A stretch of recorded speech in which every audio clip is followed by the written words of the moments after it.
recurring disasters, and merciless fate. These have brought pessimism to the human village. We'll all be the same when we're dead, right? Such nihilism fills the hearts of the humans. Ain't it alright? Ain't it alright? In the end, even these desperate voices could be heard. But in Gensokyo, there were the religious, whose occupations were to satisfy the herds that had been lost. The monk, who built a temple in Gensokyo. The Taoist, who abandoned the material world, aiming for immortality. And the shrine maiden, who seeks reinstatement. All of them have decided that for sure, in a time like this, it would be my turn.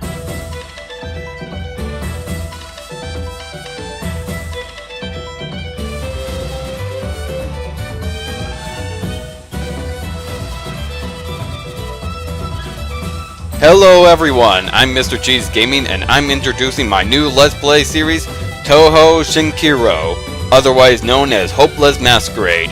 I'll be playing story mode on normal difficulty with all 10 characters. I apologize ahead of time for the slight lag due to not affording a dedicated gaming PC.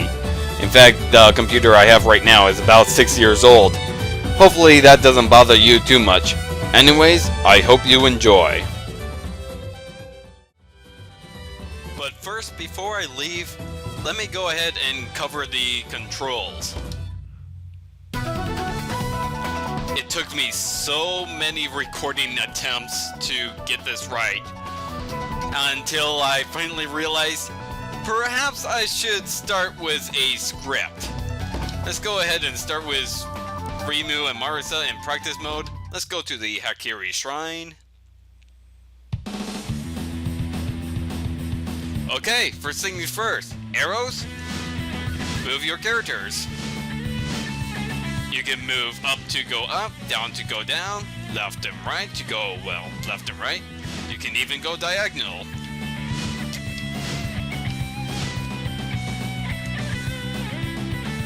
If you double tap your arrows, you can move faster and be able to graze projectiles. When you graze projectiles, the damage you receive from them will be greatly reduced. However, your spirit meter at the bottom will be depleted. I will explain what the spirit meter does later on. A does a light melee attack. If you get up close, you can sometimes be able to do combos. B is a heavy attack, and it can be directional.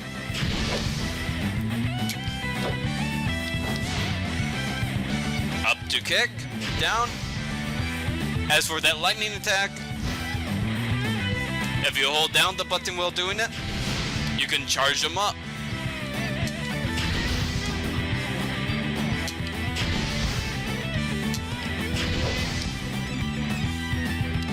X fires a light projectile. The projectiles cannot be changed. Well, they can't, of course, they cannot be changed by using directional movement. Y is a heavy projectile. They are directional, however. And that last one was me standing still. This is moving forward.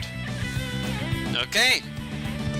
C is your special attack. Well, if you tap C, you will gain a shield. The same will happen if you hit the Z button. However, if you hit C, it will move you in a direction. You can launch projectiles.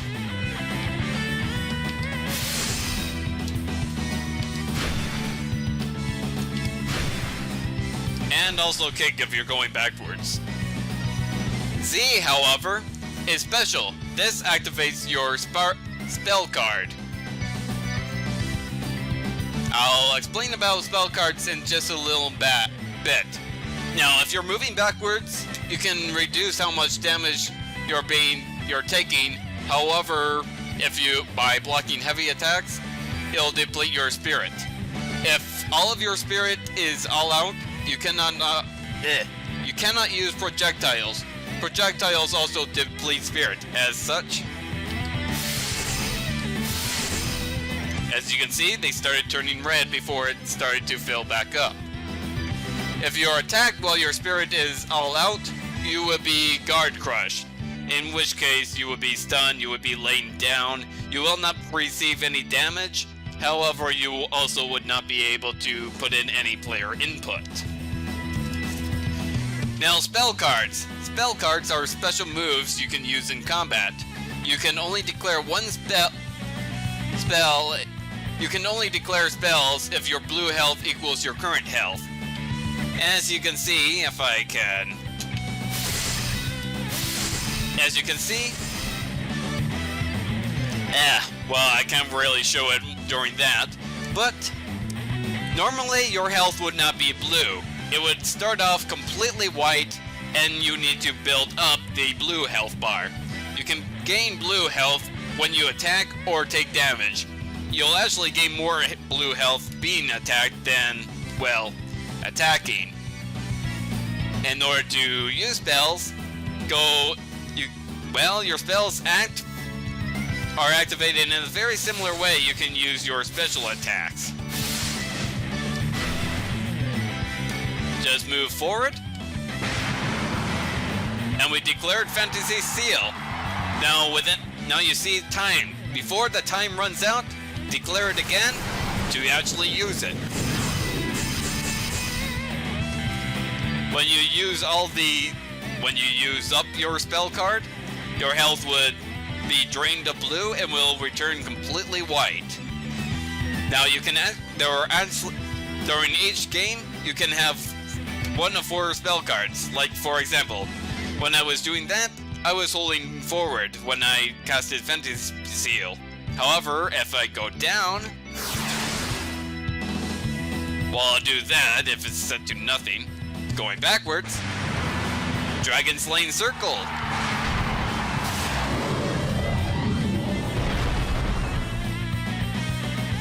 However, in normal gameplay, you cannot use the same spells twice, so it's a good idea you cannot declare the same spell twice. So, basically, if I hold forward and then use Fantasy Seal,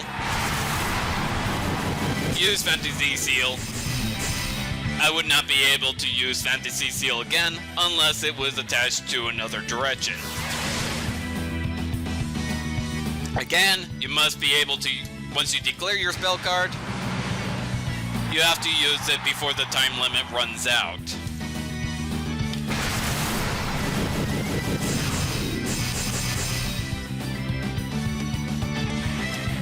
Now, next is the popularity. As you can see in our picture up there, we have a yes and a no.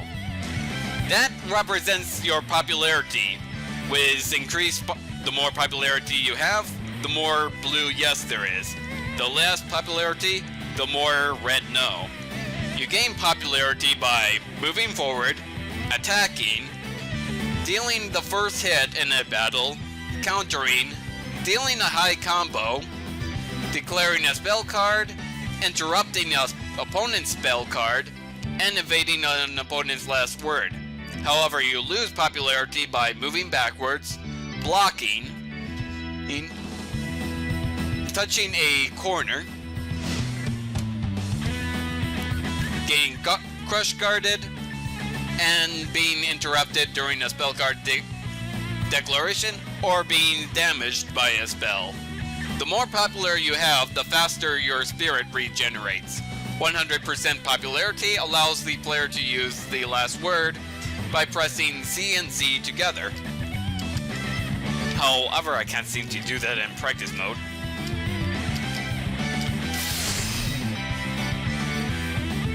Obviously, because I don't have max popularity. Actually, I want to see.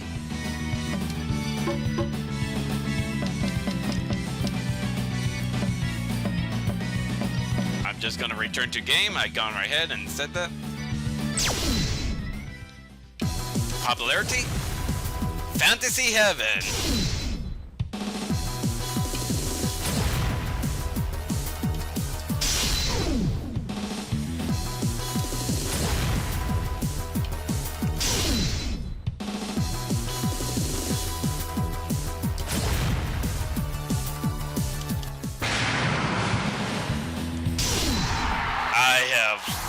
No idea what was going on there.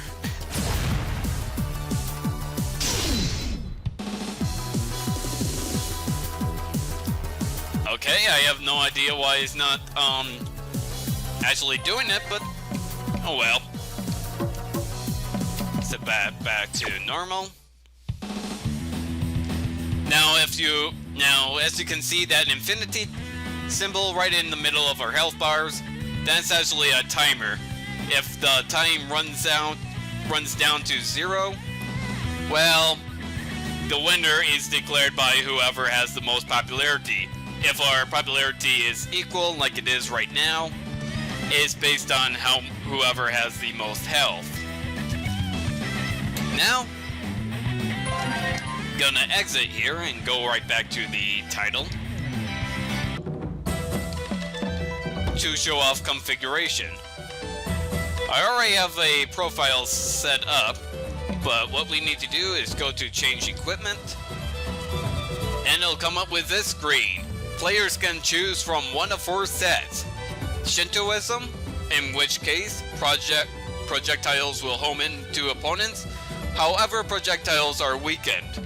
If you choose Buddhism, projectiles are large, however projectiles have low range. In Taoism, projectiles are fast, however projectiles are small. And in none, you'll have no penalties, however you won't have any benefits either. It's also on the screen where you can customize your spells and custom moves. For example, I'll go ahead and hit A. And here is A and B. That's basic. A and B is pretty much the equivalent of hitting your C button. And here, I can go ahead and actually change what my special attacks. For example, I can do Yokai Buster. I can basically switch it up. The same goes for our spell cards. Like for example, right there was our quick concentration talisman. However, we can go ahead and actually change that to a spell card. That's basically our customization. However, I'm going to stick with the default. And yes, you can do that with pretty much any character in the game, since everybody have their unique set of spell cards they can use. Alright. I do believe that is pretty much everything in terms of controls. I really hope that you like this tutorial, and next time, we're gonna take on the story mode. Okay, if you like this video, hit that like button. Subscribe to stay updated so you can actually know when I actually upload. It's a good idea to subscribe at the beginning of each new LP. Anyways, I'll see you guys next time when we actually take on the story mode. See you guys then.